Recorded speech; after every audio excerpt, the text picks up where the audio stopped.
Good morning, my neighbors! Hello! Say hello to my little friend! You don't have any friends. I was kidding! But I'm funny how? I mean, funny like I'm a clown, I amuse you? Dude! Welcome to another edition of J-O-B. Yes. What y'all got going here is genius. No problemo. This is The Job and Knock podcast. Boy, that escalated quickly. Hello and welcome to the Job and Knock podcast. In this episode of the podcast, we use some adult language and we say a few bad words. You have been warned. This is the go. This is the beginning. Let's go. Let's do it. Come on. Hello, it's Dan. It's Job and Knock podcast, and today I am joined by Dan Mclark from Mclark Bespoke Joinery. I believe is the full business name, isn't it, Dan? It is, yes. How you doing? I'm good, mate. How about yourself? Good, yeah. All is well. Family? Yeah, good? families. Yeah, all good. Everyone's, doing okay. Nice. Is the missus, because you've got younger, haven't you? Is he quite young? Yeah, I have. So Lenny's just turned 8 months. So, 8 months. So is your missus still on maternity then, technically? Yes, she is. Yeah, so she took the year. And then we're still debating whether she's going to go back or not, with I don't know, it's hard, childcare, it costs a lot of money, especially in London. So, if we take home an extra bit by her going back to work and not really need it as much as, most of it's going to go on childcare rather than on what we take home afterwards. Yeah, to be honest, Dan, it's one of them things like, I didn't really think about starting a podcast thinking about the reality of childcare. But as tradesmen know, a lot of us are self-employed, it is a big factor in, going back to work financially. Is it viable without the current global situation of, will the nurseries be open? Will you be feeling safe enough to send your kid into nursery? I don't know, Dan. We've got all these things to think about. My kids are 3 and 9. So a little bit different. Right. Yeah. You still got to think about they're going to be phasing nurseries and things open. Obviously, this will be your first time taking Lenny to nursery. And the wife's got to be comfortable, and you've got to be comfortable with, one, the fees. Let's get that right. Like you just said. It's an absolute fortune. I don't live in London, and it's expensive enough this way down. Yeah. So I don't know how much it is in it's probably twice. Yeah.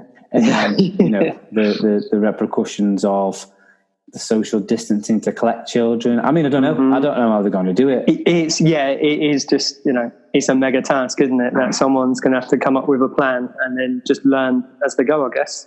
Yeah, I think as well. I mean, we're all talking about it. I don't like to dwell on the corona thing much, but I'm more interested in what other people actually think about the opening of things back up. Because the reality is the situation, you might think different than me, but we can't hang on forever. Things have got to start the wheels have got to start being in motion. I mean, London, you probably see it different than me. Like, I've noticed it's busier. There's people on the road and stuff. But London's another ball game, isn't it? I mean, you're busy 24/7 normally, aren't you? Yeah, I mean, just out on the street some days when it's a sunny day like today, it's, you're weaving in and out of people. It's not just everyone staying in. You got to think that most people in London, they live in a flat or a high rise or something like that. Yeah. Where they don't have a back garden, so they have to get out. And I understand that you can't stay cooped up inside, can you? When you ain't got anywhere to sit outside. It must be very tough for some people. That's it. Yeah, absolutely. Yeah. I mean, and like you say, I think I think you've got to open up to a degree. If it's safe, for everyone to do so, then I think, you've got to do that. Yeah. And then, I mean, I spoke to a few people, probably a couple of weeks ago when people were getting the inkling or the itch or the feel like they need to get back to work. I mean, I know a lot of people have got the self-employed grants coming and whatever else they've applied for, which will take the edge off. But I can't really foresee the government doing that again.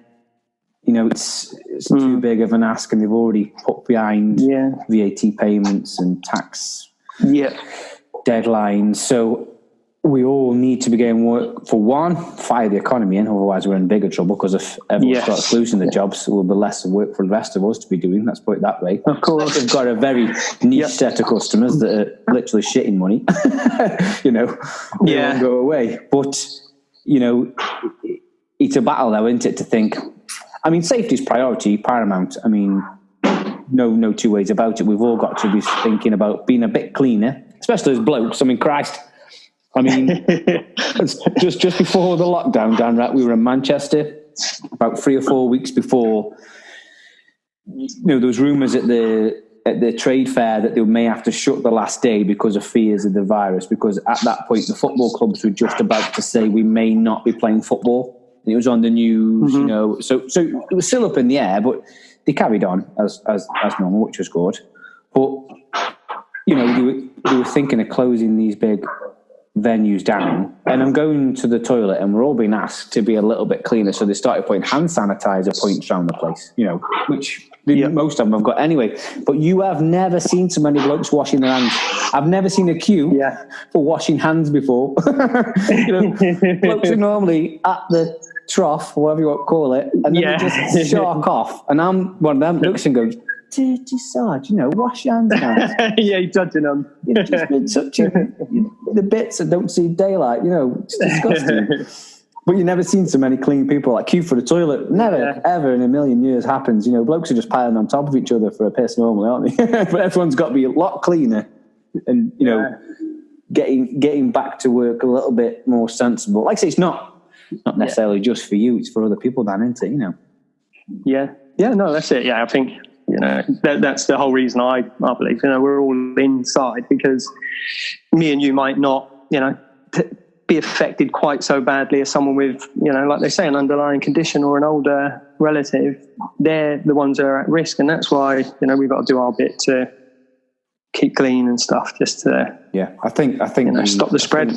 I think what they did initially was to get these things set up for the worst, in which looks good is that they haven't had to use much of the capacity, and quite a lot of the hospitals seem to be coping better than expected, or they're a bit empty. I've got people that work inside the NHS in my family, and there's a bit empty. There's some parts that have not been used that they've got ready, which is brilliant. The NHS have done amazing, and they need all the praise and all the protection and everything that people always kind of take for granted more than ever. Yeah. And I, for one, will be doing whatever I can to support them. Like I say, I've got family members working there, and I think that's good that them things are shutting down and the country can cope. But if we can all, like you say, just be sensible about it when we get back to work. I mean, I've noticed a few guys have gone back to work, they're using gloves and hand sanitizer, disinfecting everything and masks and whatnot. I mean, obviously we all need to kind of get some kind of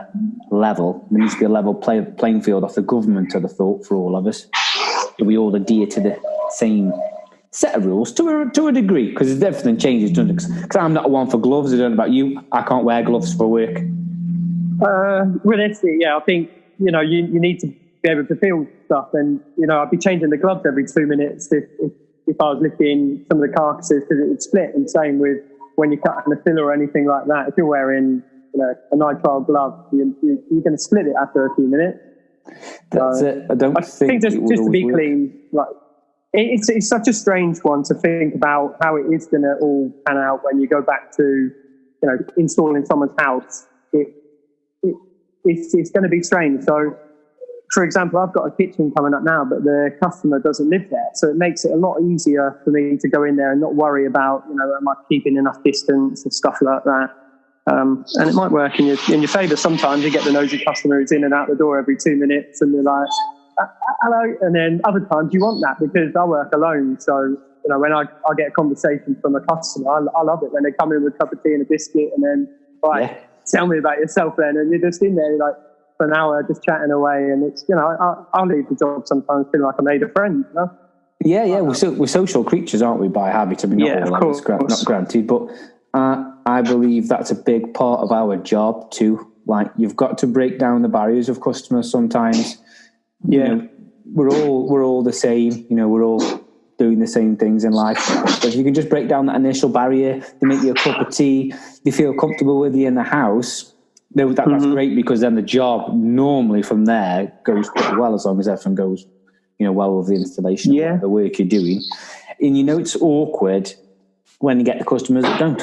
It's awkward, isn't it? Yeah. This barrier comes up, but the customer puts it back. Like I don't go with one, because you can't. If you go into somebody's house, you've automatically got to be almost really welcoming and respectful, and until your personality comes through and you've been there a few days, you haven't got to be as prim and proper anymore, have you? You can start saying, I think, put 2 sugars in or something. Yeah, of course, and that just brings out you as a person, then, doesn't it? It's what the customer wants, someone who they can actually speak to, and if they're like, oh, actually, do you reckon we could do this up here, instead of them being afraid and then sort of putting an email 3 days later after you've left, like, actually, I wanted it down there, I think it's half the battle won when you, of course. I know what you mean. And then you got the opposite customers that will want things moving 2.678 of a millimetre, luckily enough, we all get them. Yeah, I've not come across anyone quite so like that anyway. Yeah, but like I say, we won't go too far down the coronavirus rabbit hole, Dan, because I'm almost sure if I'd spoke to most people, we could speak to 3 hours just over how we'll get back to work, what we'll do, and maybe I'll just do a complete podcast on it when we all start firing back into work to see if everyone's lost the plot or not. Yeah. But it's nice to discuss it sometimes to get a feeling of are we all kind of doing the same. And then I think as much as we don't like to be the same, sometimes there's a little bit of reassurance when you're going back to work, especially in the current climate. It makes a big difference, doesn't it? You don't feel so bad. Yeah. So Dan, you based in London, and have you always lived that way, I take it? Have you always lived that way, Dan? I moved to London about 8 years ago. So I grew up in Devon. Well, I was born in Liverpool and then spent the first part of my life there. So I'm a bit mongrel. That's why my accent's a bit strange. How long did you spend in Liverpool? So I was born in Liverpool, but then I spent like the first 5 years in Widnes. So you definitely learned how to knit cars and everything by then. Oh yeah, that's it. Yeah, I was out on the streets. That ain't boss lad. Yeah. And then we moved down to Devon when I was 6. So I grew up in Devon till I was 25, and now I'm 33. And I moved to London 8 years ago now. Oh, nice. I bet growing up in Devon was nice, Dan. That just looks like a nice place to grow up as a kid. I've been there on holidays, and everyone goes for a holiday. I tell you what, I'll just make a note just before people start sending a message when this goes up. Dan's in his workshop. If you hear sanders, if you hear drills, tough. Just inconsiderate workers in the background, isn't it? No, Dan, don't worry about it. It's just people might notice it if we're chatting and they wonder why there's a belt sander kicking in. It's just that's the way it is. I'm down in our workspace, so if someone creaks the door, it is what it is. Until I decide, I'll say that. Until I ever make any money at anything in my life and I can have a studio with speakers, this is the way podcasts are for tradesmen. But coming back to the Devon thing, Dan. Yes. We've all been there on holiday. I can imagine that being quite nice. So did you pick up joinery whilst being there? Yes. Yeah. So how did you start off? Yeah. So I didn't know what I wanted to do when I left school. So I grew up in Exeter, and like you say, it's a lovely place, and it's not until you move away that you realise how nice it is. And then but then it's pair of two coins where everyone, everyone's business. You can't walk down the street without saying hello and stuff. And when I first moved to London, I was like, this is great. No one knows me. I don't have to be social or anything. Go to the supermarket. No one knows me. It's it was quite nice, but like I said, it's not until you move away you realise how nice it is. And so I didn't know what I wanted to do when I when I was in school, all I cared about was skateboarding. So that was what I did from about 13 years old. I was just out skate park 8 hours a day, after school skate park, and then that's all I really cared about. Nice. So when I left, did see on one of your pictures on Instagram you had a fair pair of checkered Vans on. So it was either skateboarding or surfing was the interest. Yeah, that was it. Yeah, so that's that was my passion when I was sort of growing up, and then I left school and I didn't know what I wanted to do. So I got a job at the pizza shop at Papa John's or whatever it was, Papa John's, one of those like franchise. Yeah. And so I go skating until 4 o'clock, come into the pizza shop, put a pizza on, answer the phone, hi Dan, perfect pizza, how you doing? And then make a couple of pizzas and stuff. And then, the next day I go to the skate park again. And that's all I cared about. Pizza and skating sounds like good screw, mate. Yeah, it's a good combo. You'd go back now, wouldn't you, and swap for that? No pressure. Oh yeah, that's it. So I mean, looking back, it was one of the better jobs. And then I was one of my friends who we'd go out and we'd do sort of demonstrations and stuff at some of the festivals. So you could earn a bit of money just doing that, and sort of, anyone wants to be at a festival. It's like the most fun anyway, drinking and partying and stuff. Yeah, and very nice. So one of my friends, weekends. Yeah, exactly. And then one of my mates, who's a bit older than me, 10 years older than me, he was a carpenter by trade. So he was like, when we finished this, like, do you want to come and give us a hand for a bit? So I went off with him. I worked with him for about 2 weeks, and then he just kept me on. And then he was more, so he was a carpenter by trade, but he was a builder. So he did a bit of everything.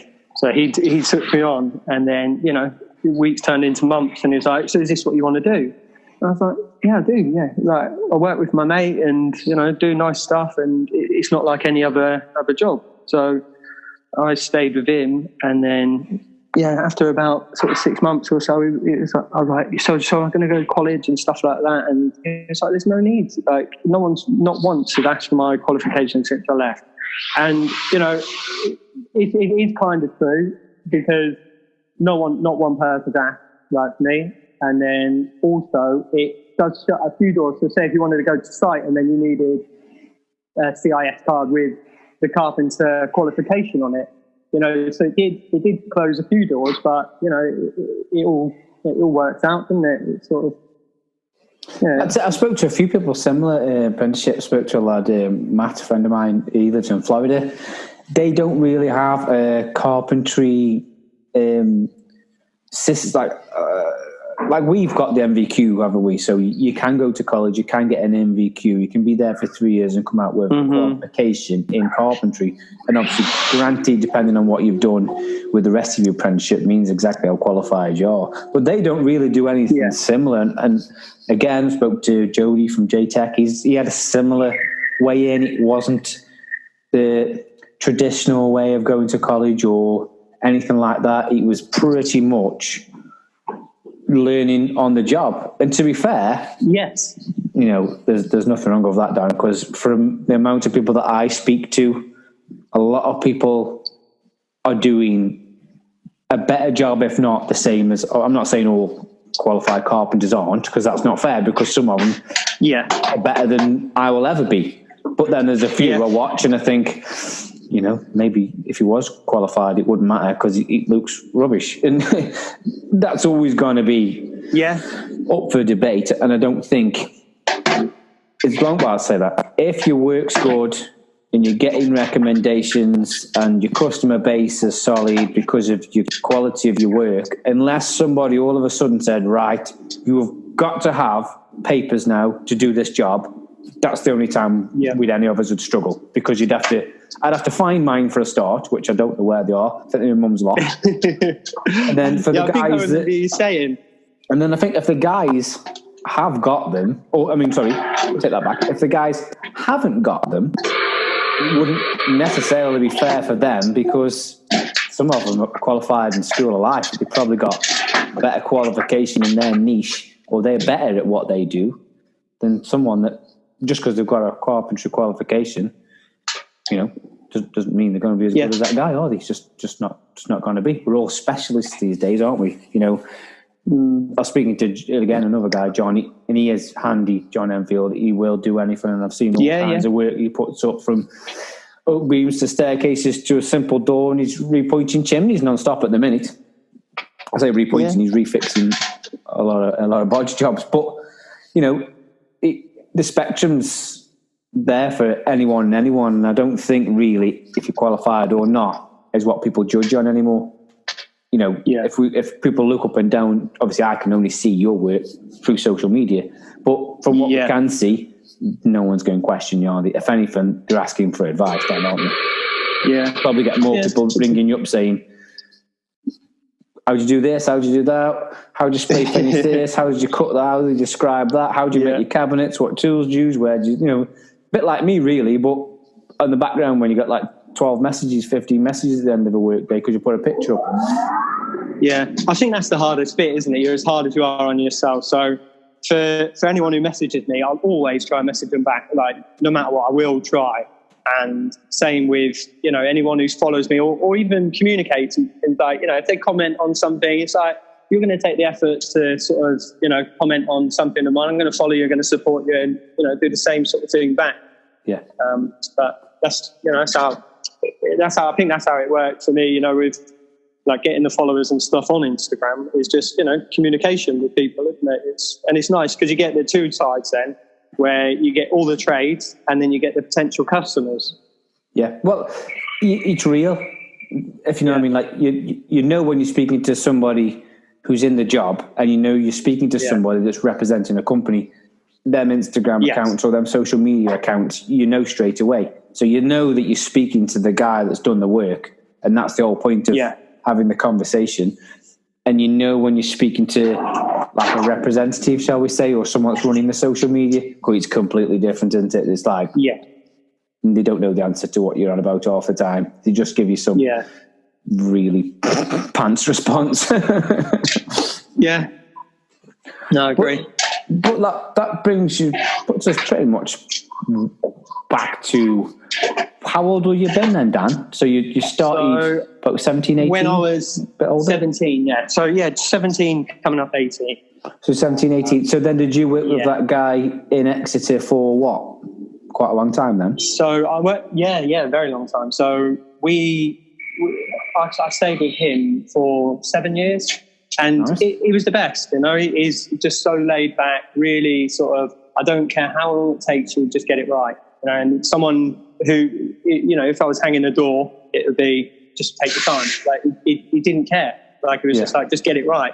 And that's all he cared about. But because he was a builder, it wasn't just always carpentry work. So one minute it would be, obviously I was the youngest, so I'd get all the shittest jobs. So it'd be like, right, we got to replace a rafter in the loft, and it's, you know, you go up and you do the loft, like the rock wall and stuff, and it's like, nice. So I'm the one who's covered in like crap all day, itching and, like mad. Yeah, and that's why I think, you know, when I first started out, my heart wasn't really into it, because it's like, you know, I'd get the worst jobs. It's like, right, rip that fascia board off. So we did actually subcontract for a roofing company. So he'd get all of his, you know, outdoor work through a roofing company, because they'd go to replace a roof, and then, you know, a rafter would be rotten or something, and then we'd have to go in and just replace it there. Yeah. And, you know, he was tough as old boots, where he'd go to work in shorts and a jumper, and I'd have like 6 jumpers, a fleece and everything, just absolutely freezing cold. And the whole time we worked outside every winter, and I was just like, you know, it's hard. It takes its time, especially. Some blokes are rock hard. I see some. Yes. And they're wearing shorts, and I've got like 9 layers on, and I'm inside. Exactly. And the guy's on a roof or digging a hole, and you're looking at him going, you must be tough as old boots, because I couldn't last 5 minutes doing that. Exactly. And some guys wear shorts 12 months a year, don't they? Just wear shorts 12 months a year. Yeah, they can't wait to get them back out. Yeah. Maybe I'm just a big fanny. Well, I'm exactly the same then, because, you know, it is hard, isn't it? When it's just, I don't know, some people are built for it and some people aren't. And I think, you know, ton of brickies. Being young. Tons of brickies I see. I've got mates who are brickies, and I see brickies on site and jobs, and just got shorts on. And you look at them and just go, maybe they've had 5 cans of Skull Soup before they got in work. That's probably the answer. Yeah. But the brickwork's spot on, and they just, it's different. I think you're acclimatized though, Dan, don't you? Like, I worked outside bits and bobs, and I don't mind doing bits and bobs of it. That's fine. Don't mind being outside sometimes. It's quite nice. But then when it's freezing cold, it's windy as, you can't really use all. Yes. Half my stuff ends up blowing over in the frigging wind, Yeah. Yeah. And I think that, working in England, it's 4 seasons in one day. It can be sunny, then it's windy, then it's hailstones, and, so we were doing that, for a long time, all different types of carpentry and building work. Oh, that's good. When I was working so within. It's nice to have like a bit of a varied start. I think a lot of the guys that get a varied start go a jump start on some other things. Some parts of, say, some of the bigger joinery jobs translate really well into the smaller ones, whereas maybe not so much vice versa, if you know what I mean. Yeah. Some of the smaller scale joinery jobs and the fine end ones don't really help you to do some of the bigger joinery jobs, like, putting a roof on or cutting a traditional roof. You learn a lot about your valleys, your internal miters, external miters, calculations, a lot of the science and a lot of the maths you'd never ever thought you'd be using from school, which you use every day. Trigonometry. yeah, that's it. Calculating the pitch and all these other things. Yeah. So then that really helps you when it comes to doing it on a small scale, and say like in the kitchen environment, maybe, for example, where you've got a tricky cabinet to make, and you're working out door dimensions, or you're working out fascia dimensions, or even ordering materials, because you're working in a very mathematic way, aren't we, in that job? Yeah. But if you were to just do, say, the interior industry, but then translate them skills to a roof or a build, you struggle, because this doesn't really jump over, does it? They come down, but I don't think they work back. Maybe me personally, maybe these guys out there tell me I'm completely wrong, because obviously we're entitled to a view, and I'll tell them. Yeah. But you would have been. So you spent 7 years working for the guy in Exeter. Do you still keep in touch with any of them people down in Exeter? I do see quite a few joiners on here and guys on here that are Exeter way. Yeah, so there's I don't know him personally, but there's Nathan Berry. He's in Exeter. Is that Nathan Berry? You only pick up on it. Yes. So you only pick up on their work through Instagram. So Exeter, yes, I know. And then another mate as well who I work with a little bit. We'd see him on jobs. So we did a bit of the maternity hospital, and we one of the lads, Kev, he's based in Exeter, does a lot of kitchen fitting. But it's funny, you see when you first start out, and then it's 10 years later, seeing where you are, and it's nice to sort of stay in touch with those. And the guy that I sort of did my training or apprenticeship, whatever, with, he was so old school. He had a handsaw, Makita drills, the old red battery Makita drills. So it's not even any of this newer stuff. I think they were like 9 volts. He's probably still got them. Yeah, he's probably still got them, to be honest. And 14.4 and stuff like that. I bet they're still going. I bet they're still working. I bet that batteries still going down. Yeah. But he was so old school, like I say, he'd be cutting a hip roof and he'd be doing your jack rafters, and which is sometimes up to 9-inch, sort of 8x2 or 9x2, and he's cutting your arms dead off. One of the hip cut, and he was massive. I'm quite scrawny, lanky git, but he was just stocky and massive, and it's so funny now, because it's I just buy HK 85 or something like that, where I could just cut it with a saw. I would, exactly, with a rail. He was so set in his way, and I think like you say, when they're taught old school, that's just the way, isn't it? And they know a lot. I've got a bit of a story, Dan. Right, I used to work with an old school joiner named John. Right, and he's retired now, say 6 years or something. And I did a lot of my apprenticeship years with John. He was very knowledgeable. But he'd been like a joiner, but then he'd come down to the furniture side, and the company I was working for, we'd gone into furniture. So John used to do loads of work for him. I learnt loads from John. But every now and then we get a job, and I do with John, and we might be going on a job where we just, I don't know, banging in a new floor, banging in a new ceiling, dropping a ceiling, putting in new rafters or joists, or wherever it may be, because he just got a job, loft conversions, you name it. And he used to know this slightly older joiner than him, maybe by 10 years. So I can only really remember a couple of years of this guy. He didn't use a tape measure, right? He used sticks, and you can draw on a stick at one end and the other end. He says, because you can't get that wrong, you can't measure this wrong. Measure things with sticks. He never, ever, ever used anything other than a handsaw. He's putting traditional roofs on with just a handsaw. He had a chop saw downstairs, like for for like reducing a bunch of material. But he would take them up. You know, he's on a roof by himself, nearly like 70, nearly dead, right? And he would just cut things with a handsaw, and he'd stand in certain ways. So I'd ask him, like, how do you cut that so straight? He says, well, the reflection in the saw is parallel, so I must be cutting straight. And you're like, oh yeah, very clever. But you would never think it, because you would never been taught it. No. And then he's like, I'm like, oh, have you just cut that perfectly 45 degrees? He says, well, you hold your saw like this, and when it's perfectly 45 degrees, you can cut it. And he's like, got the sun in his back. It's almost like he could tell the time by licking his finger and pointing it in the air. All these techniques. Mind-blowing. His car, he had like an estate car. He didn't even drive a van, right? He had a estate car with about 5 tools in it, and he put a cut roof on faster than I've ever seen anyone do it in his life, because he was just old school, no measuring. It was perfect, level, all the joints spot on, all the hand cuts were spot on. And I'm just, wow. You know, and you learn off some of them guys. Obviously, we're lucky, you know, we can pretty much power tool everything. Yeah. It's good. It means the finer jobs that's just, you know, we're lucky that you can just make a nicer job, possibly a little bit quicker as well. But that's the industry.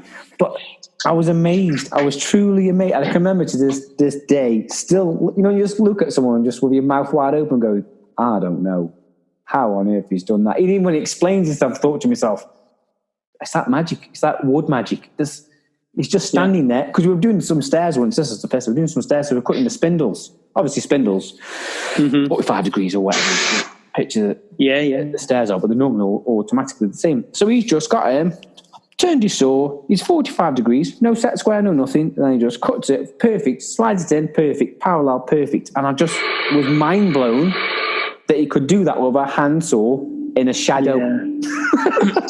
It is bizarre, isn't it? Yeah, you know, we complain when the woodpecker's square that costs £200, 0.01 millimeters out of square, and you send it back. And this guy is doing it with a handsaw in the shadow. It's like some kind of Indian reserve. I was expecting him to knock up a teepee.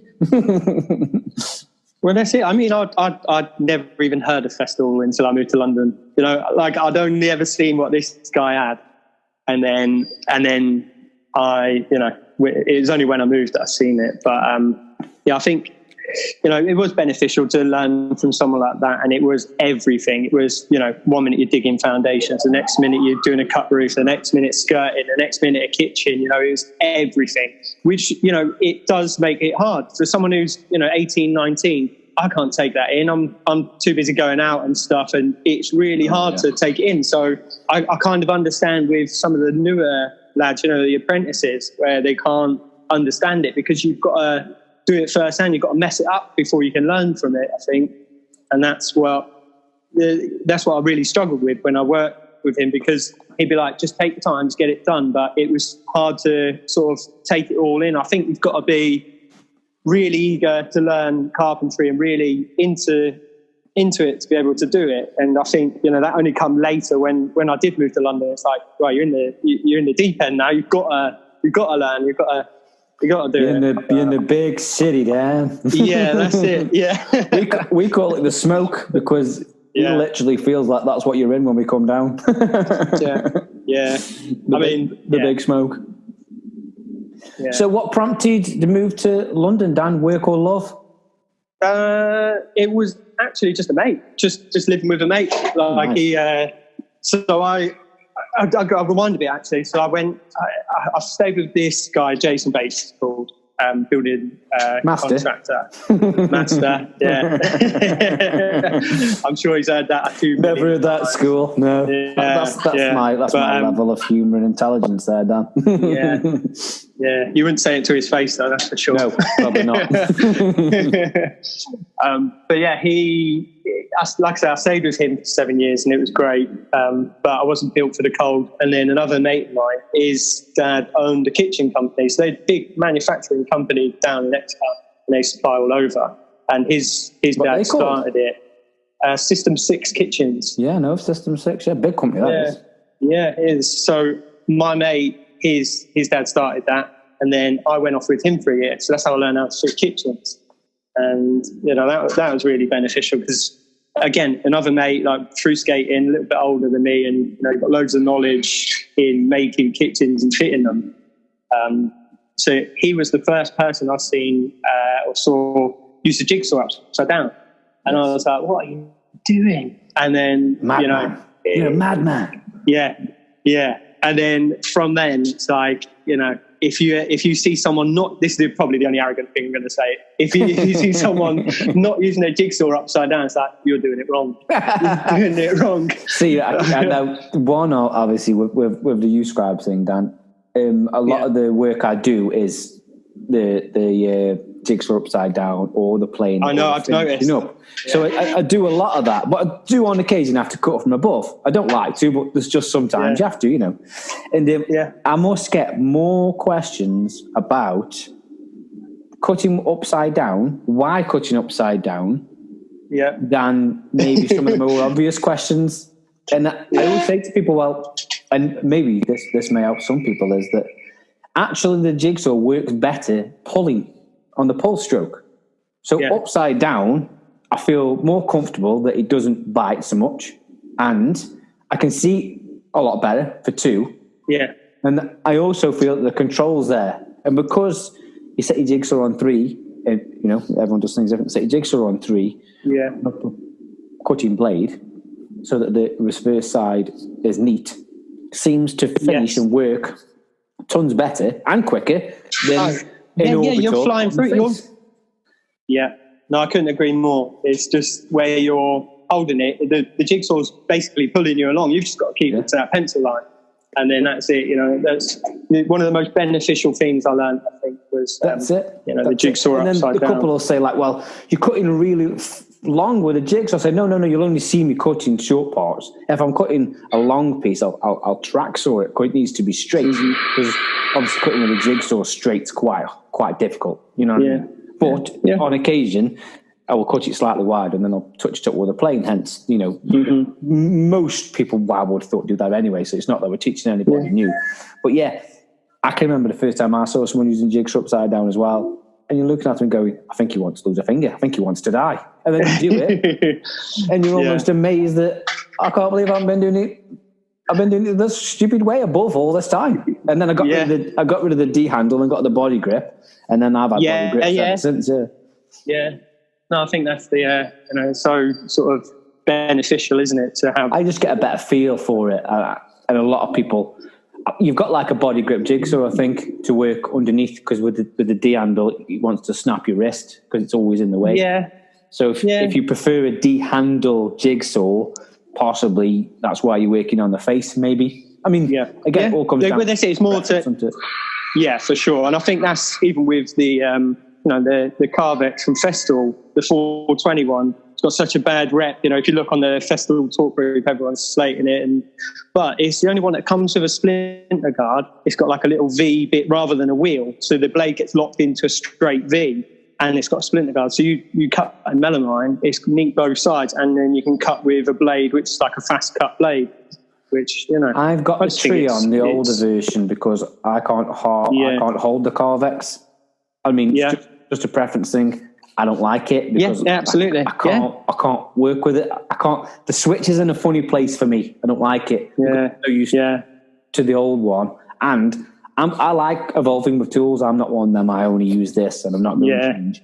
But I don't think I don't think there's a Jigsaw better than that one, in my opinion. The P1's good, that Mclark one. Scott's got that. It's somewhere in the shop now. Oh my God, And it's that like a tank. That's an amazing, but you can't cut underneath a filler. It weighs a ton. You need arms like Arnold Schwarzenegger. You cut a few, and then all of a sudden, you're walking around with your arms just dragging on the floor. You're knackered.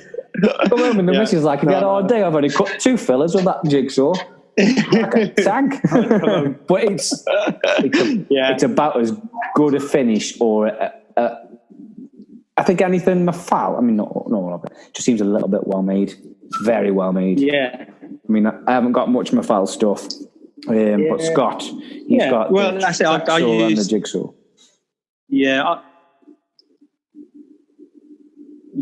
Which I had both of those. I had the Jigsaws. I couldn't keep cutting upside down with it.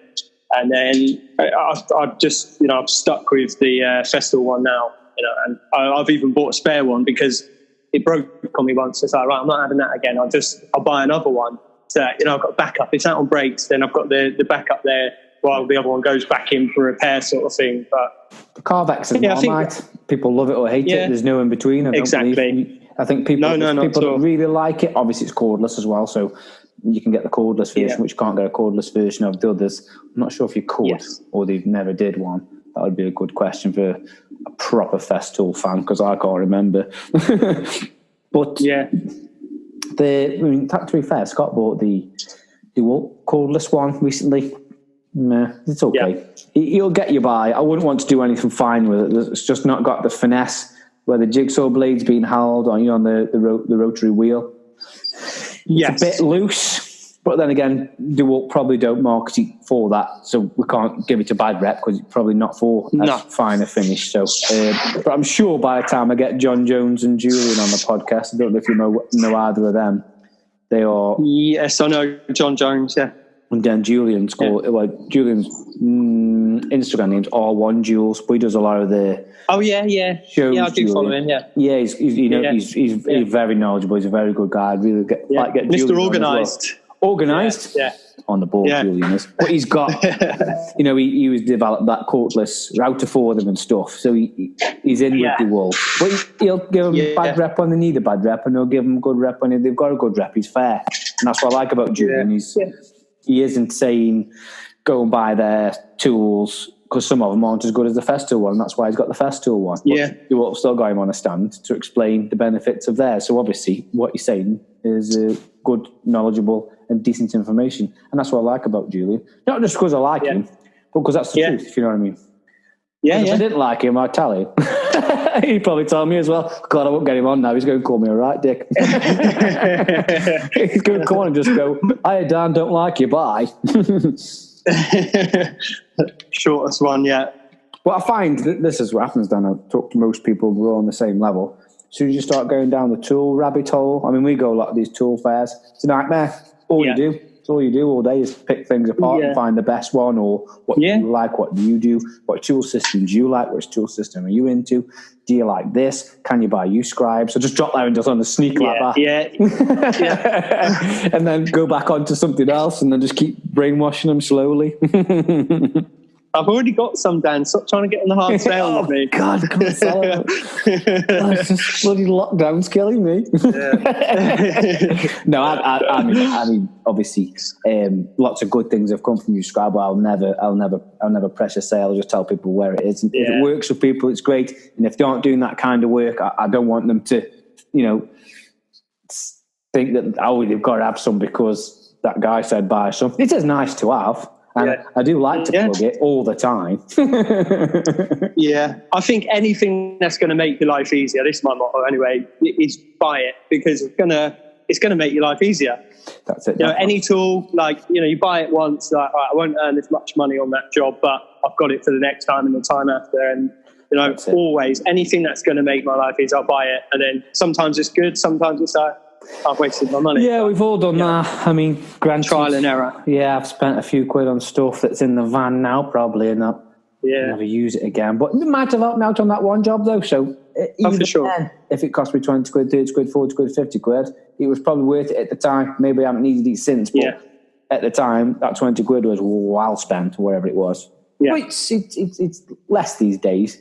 because I think I've got everything. And if I haven't got it, Scott has. He isn't here today. But the other side you describe, he's got a penchant for very nice tools and an inability to say no.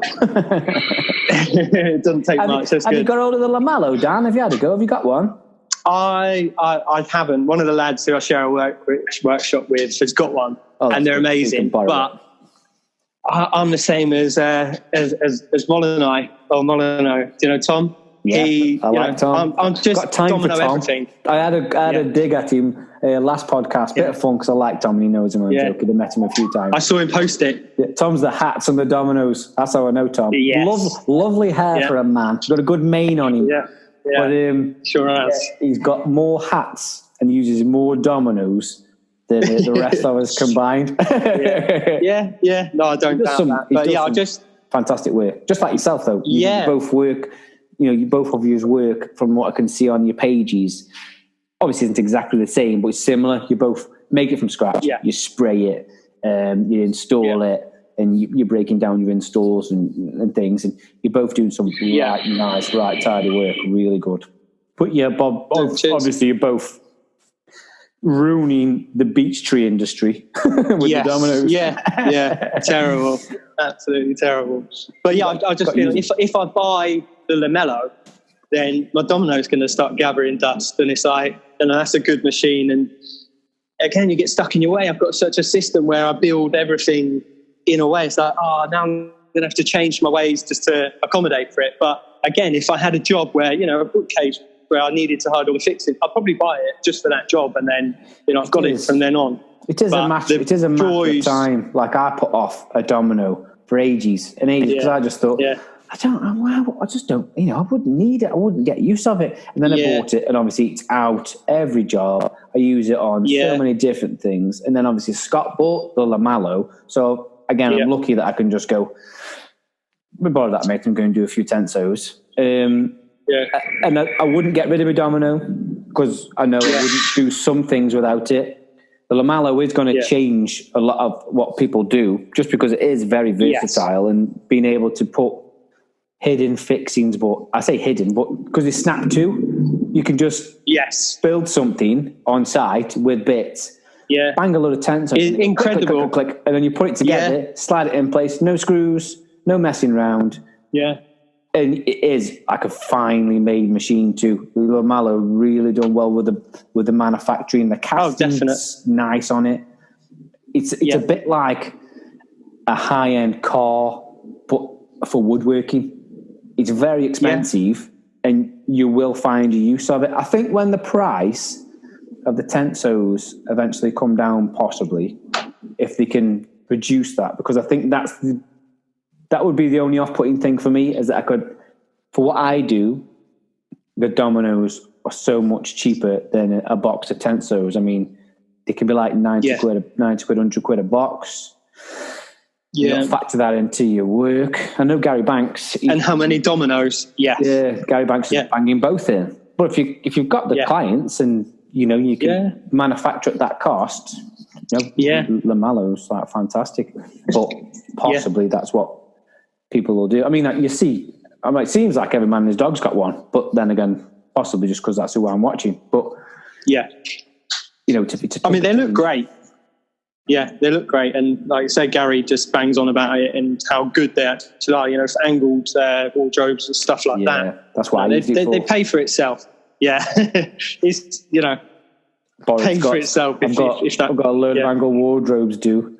I normally domino them and you have to glue them and screw them anyway, pocket hole them as well. But I borrowed it this one job. I might borrow it for the next one, actually, if I speak to you. I banged like 4 or 5 tensos in. Put the unit in and then put the top in and clicked it together, and I was like, oh, that's so clever, that's so good, that's like, I'm done now. Normally I've got to faff around with this. So it's definitely, but I think we all got a penchant for tools. We've all got massive problems for tools. It's a good job none of us are drug addicts, because we'd be dead. This tool one's bad enough. And if we all tell our wives how much they actually cost, And I hope if I ever disappear, she doesn't sell them for what I told her they cost. Yeah. No, they are very useful. And then, like you say, you're like, oh, I could use that for this, and you're tempted to buy it. But yeah, I think it's been in the shopping basket online every now and again. It's like, I'm going to press the button, and then you end up buying something different, like, something mundane, like a spray rack or something. You're like, but yeah, you do your own spraying though, dude. And I know Tom, like we just spoke about Tom on you, he does his own spraying. So I suppose you've got to draw a line somewhere in the sand of exactly what you spend your money on, because you've got to earn a few quid as well, spend a few quid. Because I know Tom just spent a good amount of money on his spray booth and update, his sprayers and stuff like that. And it's not something I've really done much of. I've assisted on a few spraying things when we were really rushed for time when we were kids. But I say kids, I was about 18, if you know what I mean. But that's another skill that I find you've probably made a lot of mistakes to get to where you are now, but that is quite a finesse little thing to be on, isn't it, spraying? Yeah.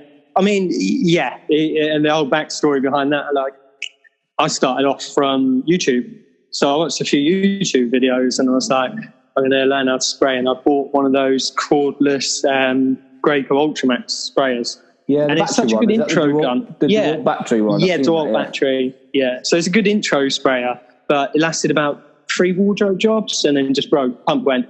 And then it's like... I think that's a common thing, isn't it, from what I've seen. People use it maybe for a bit more than it's rated for. And that's it.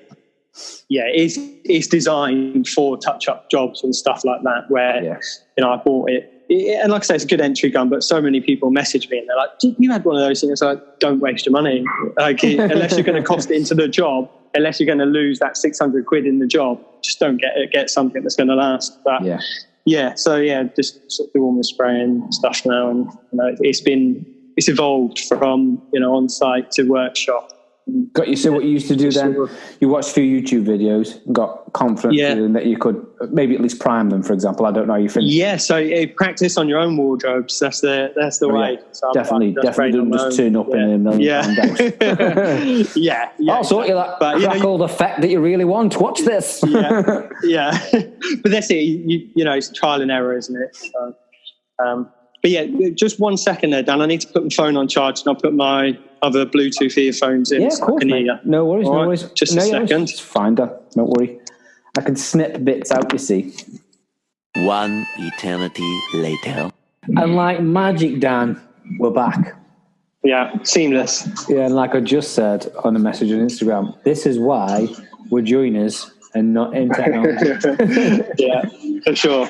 You unplug something and then that's it, the whole world ends. Oh, chaos, yeah.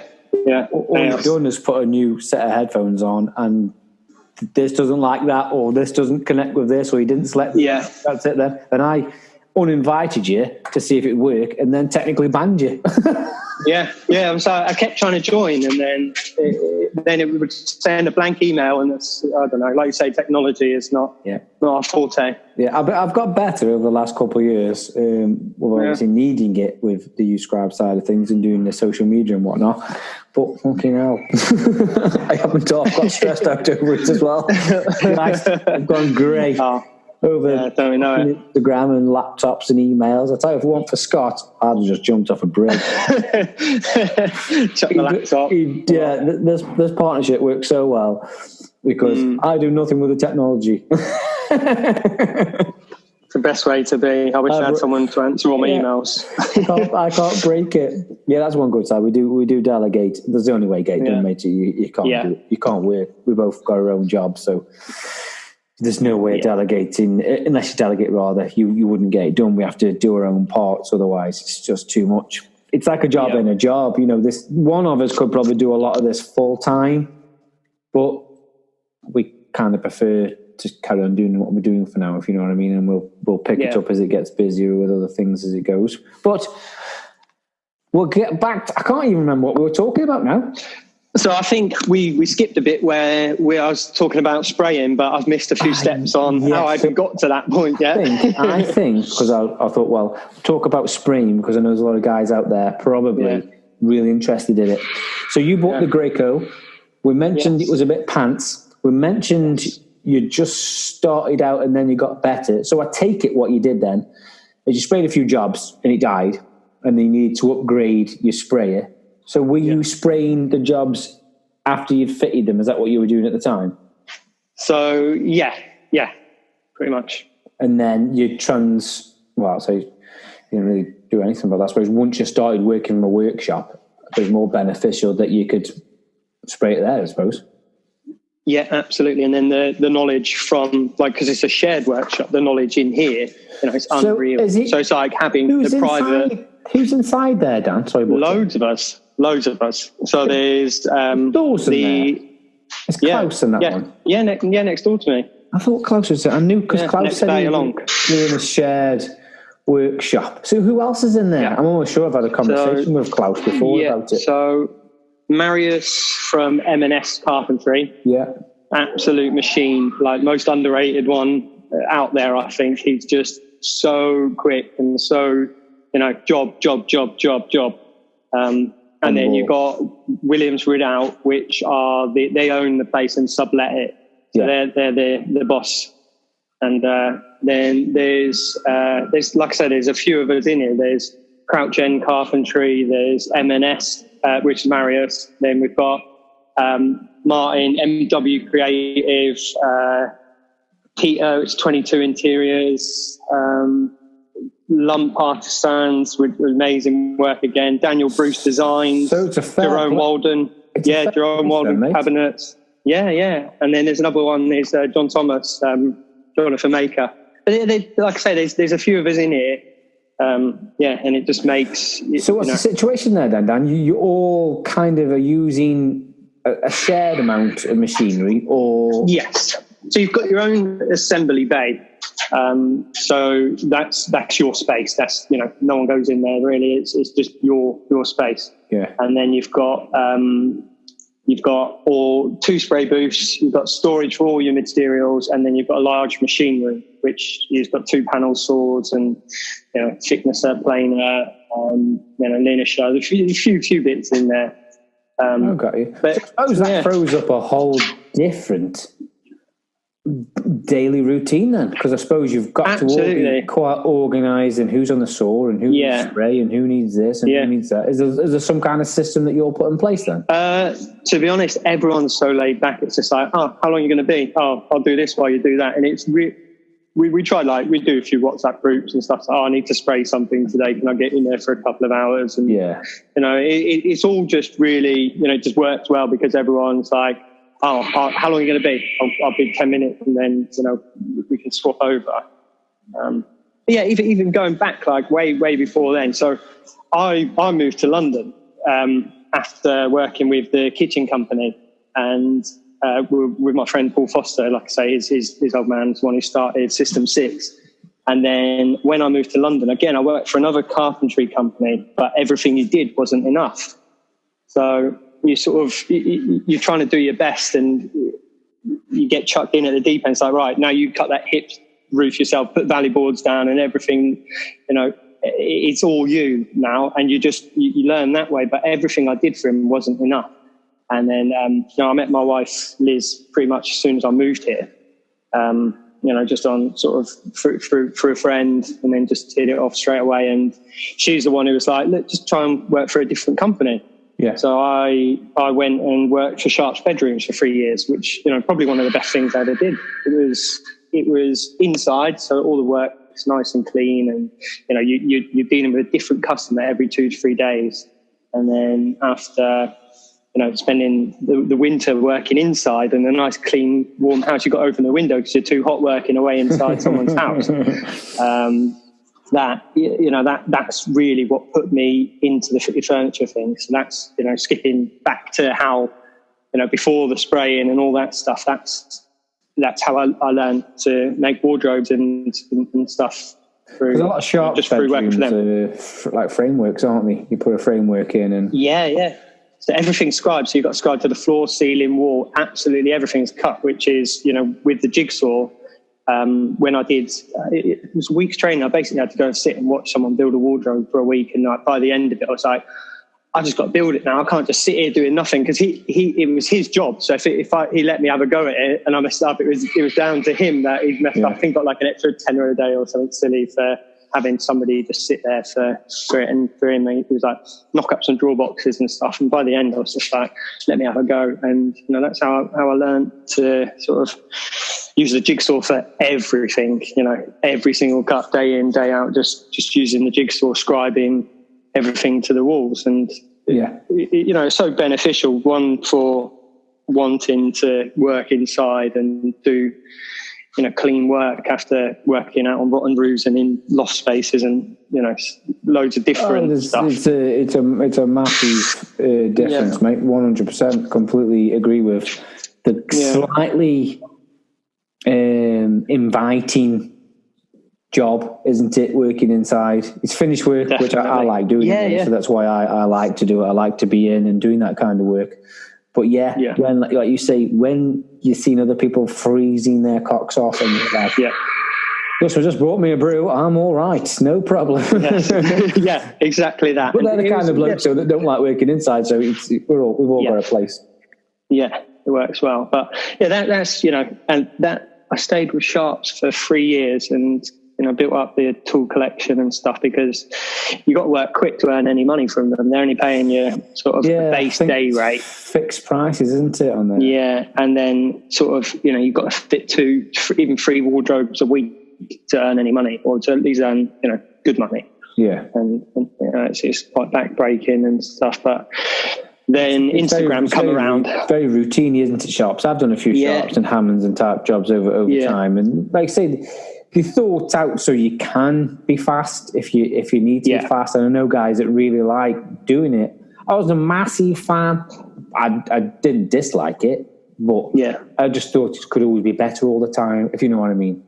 Yeah. Sometimes it was just like, that's got to be whacked in, because there's no way you can make any money if you don't whack it in. Get it. And that's obviously a bit off-putting over time. But, horses for courses, sometimes them jobs are really cheap. Sometimes they aren't, though. I'm not saying Sharps are. I'm not giving them a bad rep, because some guys love doing that kind of stuff. But you can do it better, can't you? But that's just the way they do it. I mean, obviously, it's a business made to make money, and I said the frames come out, and you've got to build everything around the frames and the doors and the dividers and the panels and everything. It's just cheaper than building carcasses, isn't it? That's why they do it. Yeah.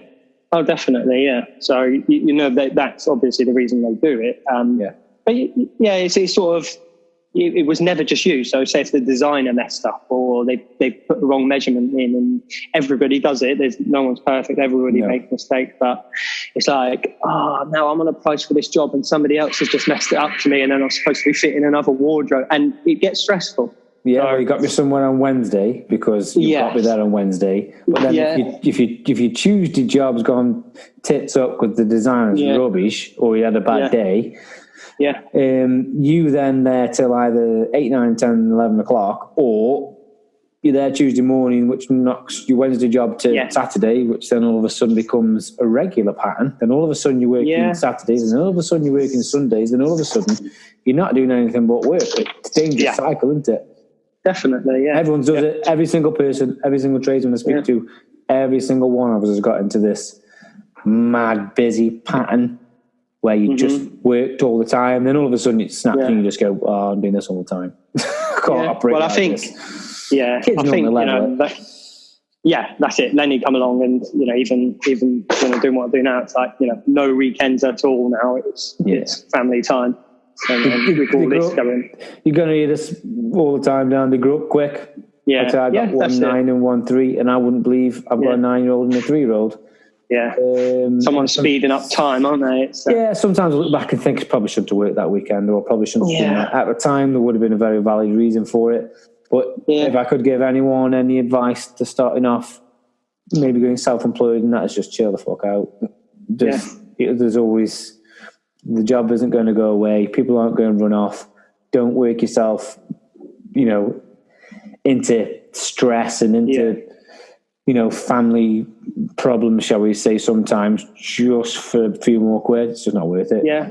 No, definitely. I couldn't agree more. And I think then we all everyone's still learning it. Oh, you'd still get it wrong. Everyone does it. Yeah. Think they're not the same as you. And then we're all just in this massive cycle. I should listen to the old guy because he was right when he told me, and I didn't listen to him. And then Marlon didn't listen to me, and that's it.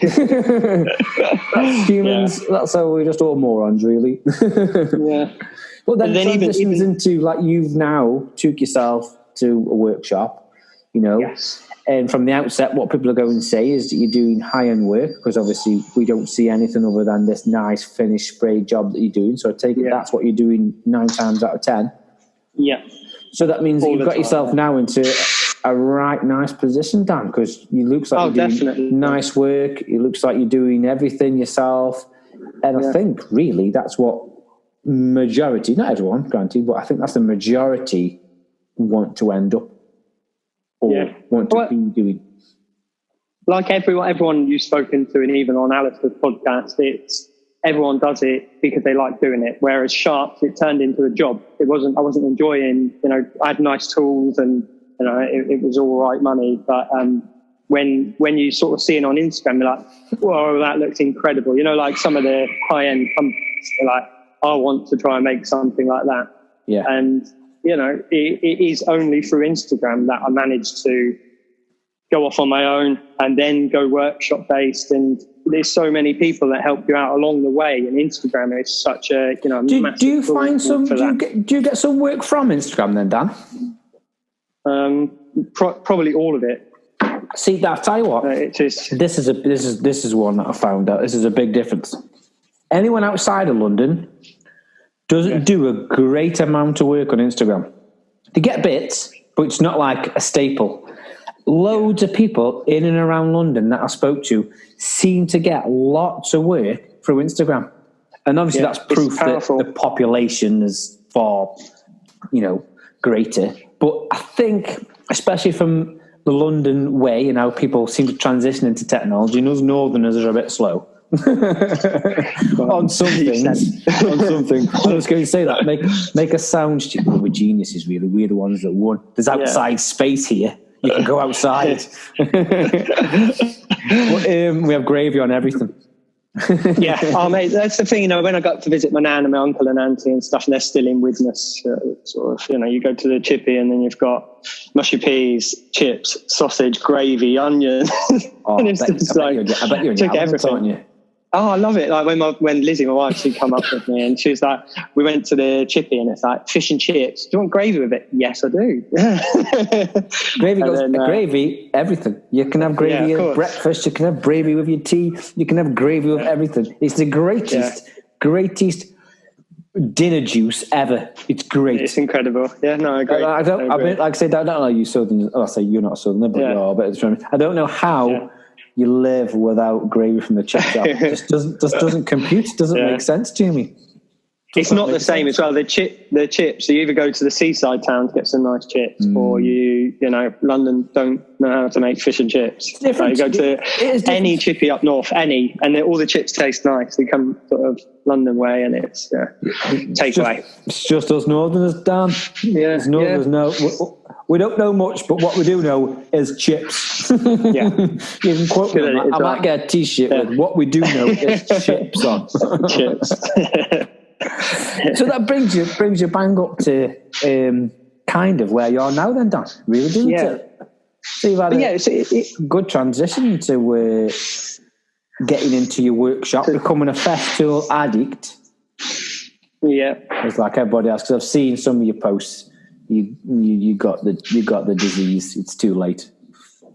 Yeah, that's it. I think not as bad as Gary from Banks, but there's not many people. There's not many people I can say have got the same as Gary, or maybe John Enfield, who I spoke to. That he's got. Obviously, John's been in it forever, and we all. I don't know. I think especially just an our game, because festival isn't the be all and end all. I mean, I like festival. No. I'm a festival guy. The system works for me. Sustainers and everything's absolute G invention.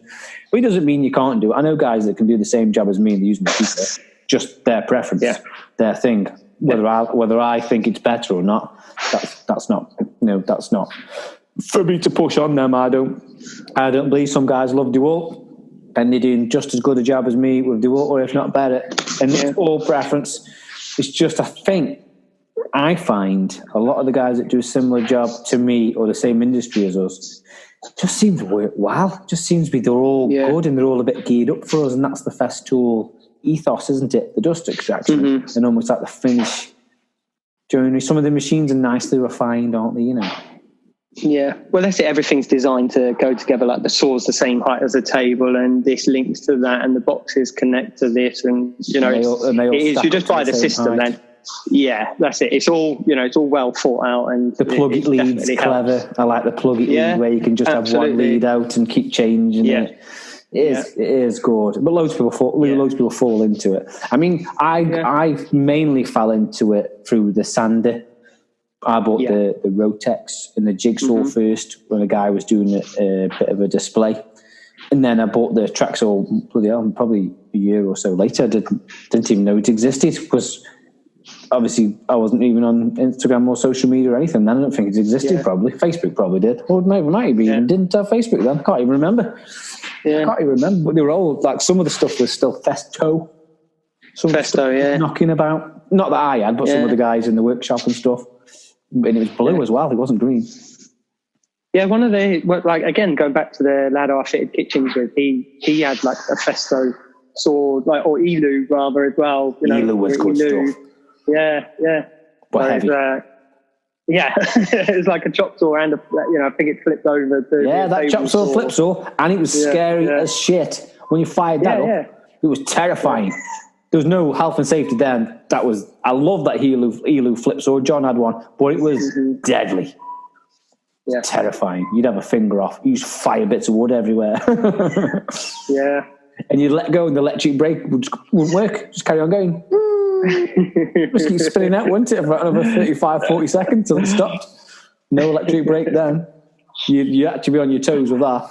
Really did. But I'd like to get to a point, Dan, where we've discussed how you came into the trade and a bit about what you're doing now and your family life. And we can't delve too deep into some things because, like as you can imagine, and some of these podcasts will be on like for 24 hours when you start getting in. Oh, yeah, too right. So like I said to most people, and like the people that I want to try and speak to, I want to get a varied bunch of people at the same time within what we do. Otherwise, it won't make sense. But then hopefully revisit for different and certain aspects in the future. And hopefully when the lockdown's over, we can make a trip down. It'd be nice to see Klaus and maybe a few others that are down there at the same time. Maybe get him on a chat. And obviously we can go down different topics and different things because we can't always be on lockdown. We can't. No, of course. Well, the idea was that I would the idea was that I wouldn't probably maybe do them so often, but I would do them in person, if you know what I mean.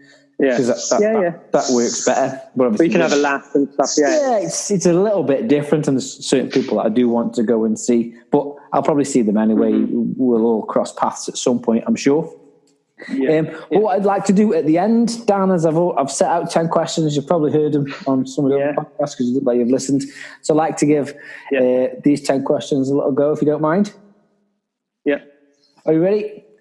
Favourite food? It's between curry and a roast dinner. Gravy. Yeah. roast dinners and curries. Just gravy alone. Yeah. See, that's good. See, now I quite like. I like roast potatoes with a curry.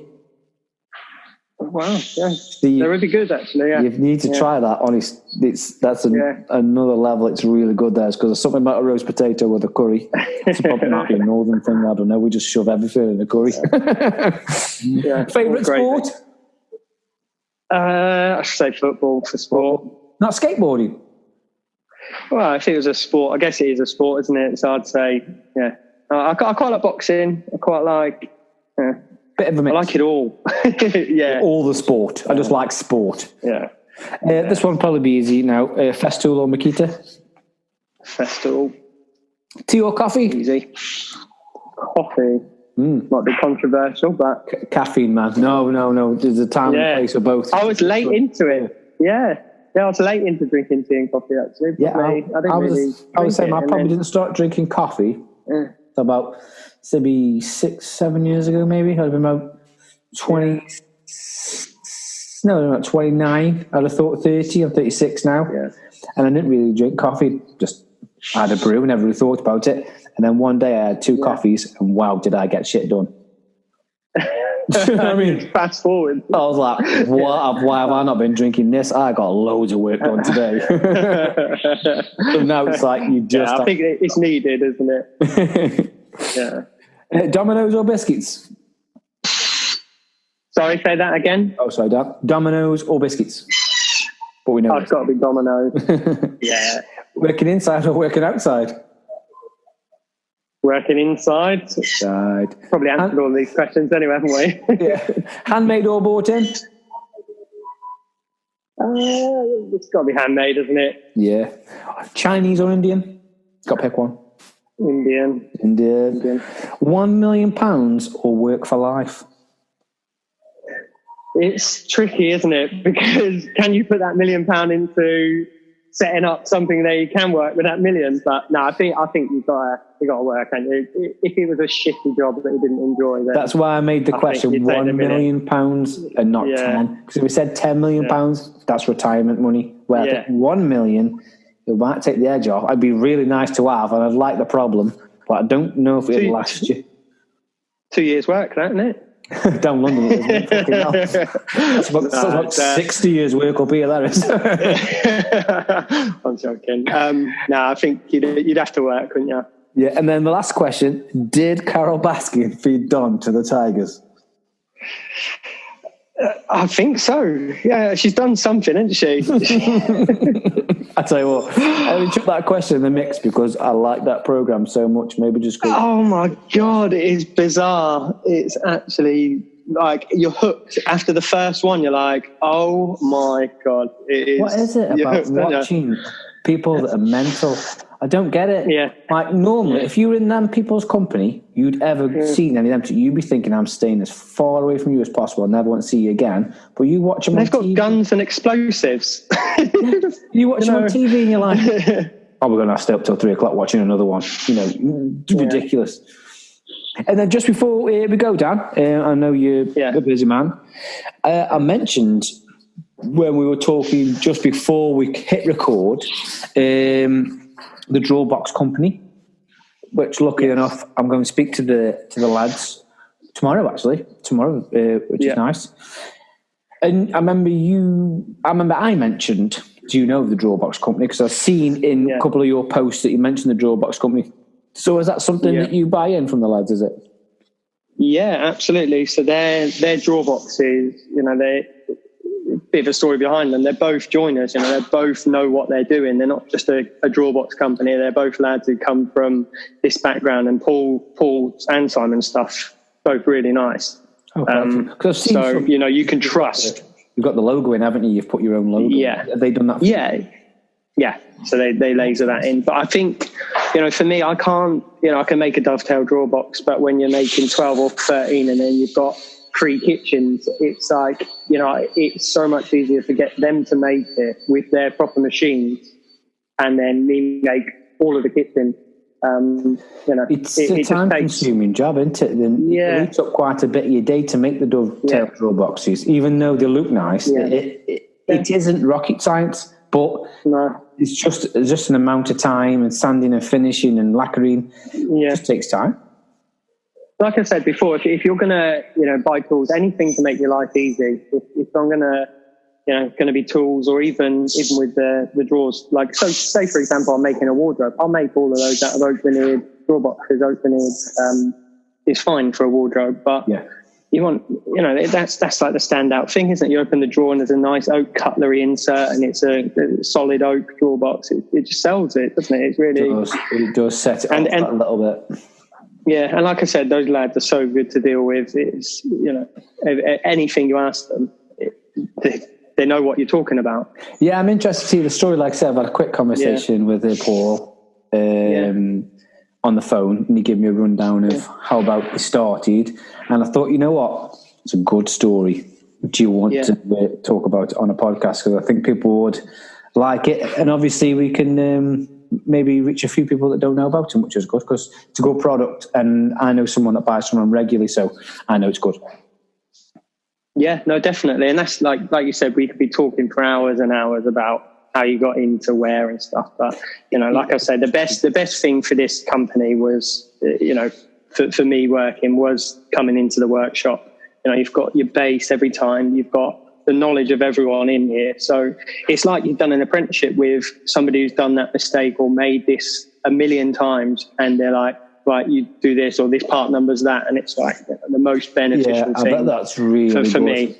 Yeah, that's really it's unreal. Because I've, like I said, I've spoke to Klaus a few times about a few things, and he's a lovely guy. Yeah. And I'm almost sure he's asked me, and I've asked him about certain things. And that's one good thing about social media, as I've got people who will say I could message you about spraying, and you wouldn't hesitate to get back to me with the answer. And it wouldn't mean I haven't got to maybe have that mistake. I will still make it probably, but I might be 2 steps ahead and not 3 back like I would be going at it blind. And with you, like I say, working in that workshop where there's so many different people, that must be a nice touch, especially when you're in a panic one day and you need sort whatever out, and someone just goes, "Hang on, Dan, this is how you sort it." Stress. And it's the same even with Instagram. You know, so much with Instagram that it was just, you know, like I've never made a shaker door till about 3-4 years ago, and then Ricky from RLG Carpentry was like, you know, he taught me how to do the plant on phase, and then you buy a router table, and so, you know, it's all just a quick succession to try and learn how to do stuff. And like I say, you learn from every single job you do, and then, like, you know, like I feel like now I feel confident enough to post how I'm doing stuff, whereas before I wouldn't feel that confident in sort of, you know, sharing the backstory of how I make all these kitchens and stuff like that, because you get a barrage of questions that you'd be like, well, you know, it's awkward. Like I put myself in the public eye with Uscribe, so if I start something, I have to follow it up because people will know it's not real. So that can be hard sometimes, because you started something and you got to get to the end of it and it's got to look really good, otherwise they go and think, you toss. Or, you know, you're having them off, you're carrying them. But I know what you mean. You get comfortable and you get confident in making stuff. Like I say, I've made shaker doors in the past, and I make the odd ones now on site, and I do it a bit differently because you domino the pieces together and cut the internal stuff. But that's just how I do it. Yeah, but the plant-on method, then edging them all the way around and spraying them, is probably easier and way better, to be fair. Yeah. I mean, which, you know, people overlook it because they think it's a plant-on, but really, you know, there's no movements. This is the thing, less gaps. Yeah, I think, and that's it. You know, you can't. I learned it because I did a kitchen for the lads at Ash Island Lofts, actually. And I was like, I need to buy this router. No, it's before that, actually. Sorry, I had to buy a router table for this kitchen job. And then I was like, you know, I can't sell a kitchen with a, like, you know, not this in any way, because I've done it. I've made alcove cabinets and bedroom wardrobes doing the plant-on method. And like you say, it's quick and, you know, it's less work. And if you've got an edge bander, then you know, you're mad not to. But, you know, I think it's just for you, on yourself, it's like, right, I want to make this traditional as possible. Yeah, you're right, Dan. You're right. But I'd like to thank you for your time, Dan. I really appreciate it. See, I haven't actually met you before, Dan, so it's nice to chat to you. Yeah. And then hopefully in the future we can revisit maybe some different topics. But like I say, hopefully in person. But we'll see how we go. I mean, we may be locked down for a long time. God knows. Yeah. Well, like I said, I've enjoyed it, mate, and it's been nice to meet you, Dan, and and have a look after yourself. Chat again soon. Yeah, pass on best to family and everything, and fingers crossed, mate. We'll be over all this, and we can all meet up somewhere, sog a few pints, talk more shit, and have a good time. Yeah, sounds like a plan. Have a good one, Dan. See you later, buddy. Nice one, Dan. Yeah, thanks, take care, mate. See you then. Bye-bye. Bye, dude. Bye. Grazie. That's wonderful. Thank you. Thank you. Come again. Thank you very much, sir. I don't think you'll regret it. Time to go home. I'm out of here. I'm Pickle Rick! Thank you so much for being my friends. The Job and Knock Podcast.